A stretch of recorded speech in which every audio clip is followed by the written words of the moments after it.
అన్నీ మాట్లాడి అన్ని అబద్ధాలు. నువ్వు వచ్చిన ప్రయాణం కూడా ఎలా ఉందని ముద్దులే జెండాలు వేసుకునేసి ట్రాక్టర్లా కొబ్బరి నుండి స్థలం మీద దువ్వడమా ఏంటి ఇది? నువ్వు పరామర్శకు వచ్చావా, పెళ్ళికి వచ్చావా? దేనికి వచ్చావు నువ్వు? ఇక్కడ ఒక వరద బాధితులు పరామర్శ మంచిదే వచ్చావు. మన ₹1 కోటి ఫండ్ ఇచ్చావు, అది లెక్క పెడుతున్నాం నేనే లెక్క పెడుతున్నాను. మెషినెట్ డొనేషన్ ఇచ్చావు. ఏం ఆదుకున్నావు నువ్వు? అసలు ఈ నియోజకవర్గానికి ఏం చేసేవని వచ్చావు నువ్వు? నీ ఎంపీ 5 ఏళ్ళు కనపడలేదు, ఎలక్షన్ 2 నెలల ముందు వచ్చింది. నీ ఎమ్మెల్యే మొత్తం ఉన్నాయని మొత్తం తాడి చెట్లు వద్దు తగ్గు తినేసాడు. ఏముంది ఇక్కడ? ఏం చేశారు మాకు? ఇది కరెక్ట్ కాదు. పనిచేసే వ్యక్తిని చంద్రబాబు నాయుడు ఇంకా సపోర్ట్ చేయి, నీ యొక్క ఇమేజ్ పెరుగు. అంతేగాని పనిచేసే వ్యక్తిని విమర్శిస్తే ఇంకా నష్టపోతావు. నువ్వు ఎక్కడ ఆగేవా 2 రోజులు ముఖ్యమంత్రి? నేనైనా చంద్రబాబు నాయుడు ఊరు వెళ్ళినప్పుడు ఏదైనా తాళం తీసుకుంటా నేను ఒక పూట కూర్చొని బయటకు వెళ్ళిపోయి. కానీ నీది ముఖ్యమంత్రి ఎక్కియాలా, ముఖ్యమంత్రి ఎక్కాలి. ప్రకాశం ముఖ్యమంత్రి ఎక్కించాయి, సురేష్ ముఖ్యమంత్రి ఎక్కించాయి, నందిని ముఖ్యమంత్రి ఎక్కించాయి. టెండర్లు వేసేసుకోవాలి, నేను రివర్స్ టెండర్లు వేసేసుకోవాలి. ఏమేస్తావు టెండర్లు వేయడానికి? నువ్వు ఎప్పుడే ఎక్కువ అయిపోయింది. నువ్వు ఇలాగే ఉంటావు. మేము ఇచ్చి సంక్షేమ పథకాలు చూస్తూ గోలెడుతుంటాం, మేము చేసి ఇరిగేషన్ ప్రాజెక్టులు చూస్తూ గోలెడుతుంటాం జగన్మోహన్ రెడ్డి, మేము చేసి పేదవాళ్ళ సహాయం చూస్తూ గోలెడుతుంటాం, మేము చేసి రాజధానిని చూస్తూ గోలెడుతుంటాం. చంద్రబాబు నాయుడు నిద్రపోవడం 24 గంటల 48 గంటల్లో చేసుకుని పనిచేస్తారు. మీ చేత ఈవేళ జగన్మోహన్ రెడ్డి వచ్చింది తూతూ మంత్రం తప్పితే అసలు ఎక్కడైతే ఫ్లడ్ ఉందో భయపడ్డాడు వెళ్ళడానికి, గొల్లప్రోలు వెళ్ళడానికి భయపడ్డాడు. అతను ఇచ్చిన జగనన్న కాలనీకి వెళ్ళకపోయాడు. అది ప్రజలు అర్థం చేసుకోవాలని నేను కోరుకుంటున్నా. ఇవి వాస్తవాలు. ఈ వాస్తవాలు కాదని ఎవడన్నా చర్చకొచ్చినా సరే దమ్ముంటే నేను రెడీ. వెళ్ళడం అయ్యింది. చాలా బాధాకరంగా ఉన్నారు. నిజంగా నువ్వు వెళ్ళుంటే ఈవేళ తాళేసి కట్టి పరిస్థితి జగనన్న కాలనీ కాదు, కాలనీలు అన్నీ కూడా చేపల చెరువులు అయ్యాయని చెప్పి విజయవాడ మ్యానిపేట్ పచ్చకావరాలకి ఎలా ఉంటుంది సార్ జగన్మోహన్ రెడ్డి గారికి? దాన్ని ఒక ప్రోగ్రామ్ చేశాడు జగన్మోహన్ రెడ్డి. ఎలాగంటే ఒక నెలలో ఎక్కియాలి ముఖ్యమంత్రి జగన్మోహన్ రెడ్డి. ఆ స్వామి ఆవిడ ఒక దీవి పెట్టుకున్నాడు కదా అమెరికాలో, అలా పెట్టేయాలని అక్కడ బోట్లు ప్లాన్ చేసి విజయవాడను కొడతారు. 1,00,000 మంది పోతారు. సమయానికి ప్రభుత్వం చంద్రబాబు 24 గంటలు నిద్రపోడు కదా. 5 కోట్ల మంది ఎలా ఉన్నారు, తిన్నారా, పడుకున్నారా, ఎలా ఉన్నారు, వరదలు వస్తున్నాయా, రాత్రి అంతా చూసుకోవడా, పగలంతా కాసాడు కాబట్టి సరిపోయింది. అలాగే ఏలేరు బోట్లు ఎట్టి గుద్దడానికి లేదు కదా. కింద నుంచి గుద్దాలంటే తెత్తు ఐటెంలో ఏలేరు గేట్లు, వెనక నుంచి రావాలంటే 2 కిలోమీటర్ల రావాలి, మొక్కలు వేస్తారు. అని చేత క్రియేటెడ్ ప్రోగ్రామ్స్ చేయాలని ఆలోచన చేసిన వ్యక్తివి నువ్వు. పచ్చగా ఉన్నవాడికి ఊరంతా పచ్చగా పడుతుంది. నువ్వు చేసిన పనికిమాల పనులకి నాతో సహా మేము కూడా వెళ్ళాం విజయవాడ. అందరం కూడా ప్రజలను ఆదుకున్నాం, రాత్రి పగలు కష్టపడ్డాం. చంద్రబాబు నాయుడు గారి నిరంతరం రాత్రి పగలు నిద్ర లేకుండా మా అధికారులు, సెక్రటరీస్, హెచ్ఓడీస్ అందరూ కూడా కష్టపడ్డారు. ఇవాళ మా పిఠాపురం, మా జిల్లా కలెక్టర్, అదేవిధంగా మాకు ఇక్కడున్న రెవెన్యూ సిబ్బంది, రకరకాల డిపార్ట్మెంట్ సిబ్బంది, డిస్ట్రిక్ట్ సీనియర్ ఆఫీసర్లు ఈ రోజు వరకు ఇంటికి భోజనానికి వెళ్తే ఒట్టు.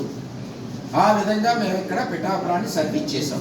అలాగే Telugu Desam party cadre, Janasena cadre, BJP cadre ప్రతి ఒక్కరు కూడా ప్రజలను ఆదుకోవడంలో పనిచేశారు. ఇది పార్టీ అంటే, పార్టీ క్రమశిక్షణ అంటే. జగన్మోహన్ రెడ్డి ఎప్పుడు కూడా తప్పుడుగా మాట్లాడదు, ఉన్న వాస్తవాలు మాట్లాడు. నేను అన్ని మాట్లాడిన దాంట్లో వాస్తవాలు దమ్ముంటే చర్చకు రండి. పునరావాసాలు కల్పించడంలో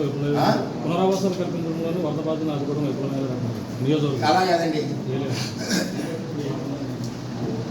రెన్యువేషన్ తర్వాత ఈ ప్రొక్యూర్మెంట్, ఈ క్రాప్ నమోదు లేదన్నాడు. తెలివైనవాడా తింగరవాడా అర్థం. మా నియోజకవర్గం మీరు నొక్కో, ఈ కంప్యూటర్ వచ్చిగా, కంప్యూటర్ నొక్కో. పిఠాపురం నియోజకవర్గం ఈ క్రాప్ ఎంత ఉంది? 98% ఉంది. అది చంద్రబాబు. నీకులా కాదు, ధాన్యం కొనలేక ఈ క్రాప్ లేదు పో, ఆ క్రాప్ లేదు పో, ధాన్యం కొనలేదు. ఎన్నాళ్ళకి ఇచ్చావా ధాన్యం కొన్న డబ్బు నువ్వు? ఈ సంవత్సరం ధాన్యం అమ్మితే 2వ సంవత్సరం ఇచ్చావు ధాన్యం డబ్బు నువ్వు. ఈ సంవత్సరం ఉపాధి హామీ పనులకి అంతే 2వ సంవత్సరం డబ్బు ఇచ్చావు. ఈ నెల ఉద్యోగస్తులకు 1వ తారీఖు జీతాలు ఇవ్వాలంటే 20వ తారీఖు నాడు ఇచ్చావు. పెన్షన్ 1 ఇవ్వాలంటే 5వ తారీఖు నాడు ఇచ్చావు. చంద్రబాబు చూసి నేర్చుకో. 13 లక్షలు అప్పు ఇచ్చినా జగన్మోహన్ రెడ్డి చంద్రబాబు భుజాల మీద మోస్తా 31 పెన్షన్ వస్తుంది. 1 సెలవు అయితే ఉద్యోగస్తులకు 1 సెలవు అయితే 31 జీతాలు వస్తున్నాయి. అది చంద్రబాబు నాయుడు. ముందుగా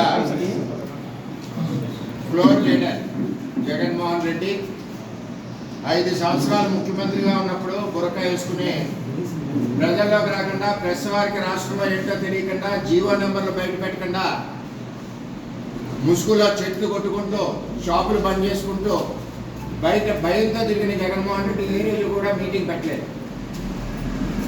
ఈ రోజన్నా వచ్చినందుకు సంతోషం అని చెప్పి తెలియజేస్తున్నాం. ఆయన ఏలేరు గురించి ఒక డేటా చెప్పారు. 4వ తారీఖు నాడు ఆయన చెప్పిందంతా అబద్ధం. 19 టీఎంసీ ఉంది. Inflow 5,000, outflow 300. 5 inflow 4,900, outflow 1,300, 20 TMC. 6 20.57 TMC, 22.75 outflow, 5,408 inflow. 8వ తారీఖు 12,881 ఇన్ఫ్లో, 5,775 అవుట్ఫ్లో, 22.26 టీఎంసీ. 9వ తారీఖు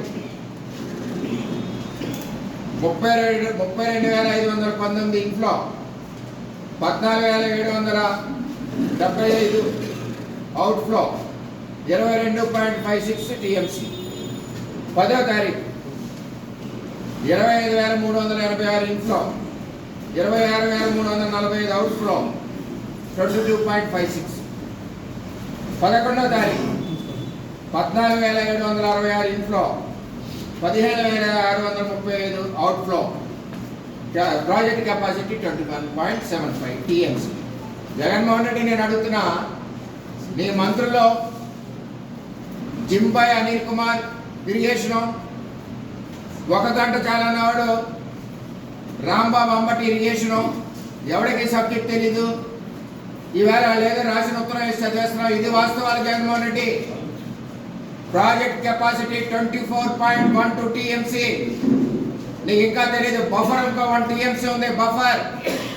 బఫర్ అంటే ఎమర్జెన్సీ పర్పస్. ఇంకో 1 టీఎంసీ స్టోరేజ్ చేయొచ్చు. వేళ చంద్రబాబు నాయుడు లాంటి ముఖ్యమంత్రి ఉన్నాడు కాబట్టి ఉన్న నీరు లాస్ అవ్వకుండా, వచ్చిన ఫ్లడ్ ప్రాబ్లం లేకుండా ఈరోజు మానిటరింగ్ చేయడం వల్ల ఏలేరు ప్రాజెక్టు నుంచి జగ్గంపేట, పత్తిపాడు, పిఠాపురం, పెద్దాపురం నియోజకవర్గాలు కొంత సేవ్ అయినాయి. లేకపోతే నీకిలాగుంటే మొత్తం బయటికి పోను. ఇదేమైనా విజయవాడ బుడమేర అనుకుంటున్నావా? కృష్ణానదిలో బోట్లు పెట్టి గేట్లు పలగొట్టి లక్షల మంది చంపాలని కుట్ర పన్నావు. ఇది ఏలేరు. ఇక్కడ నీకు సాగలేదు.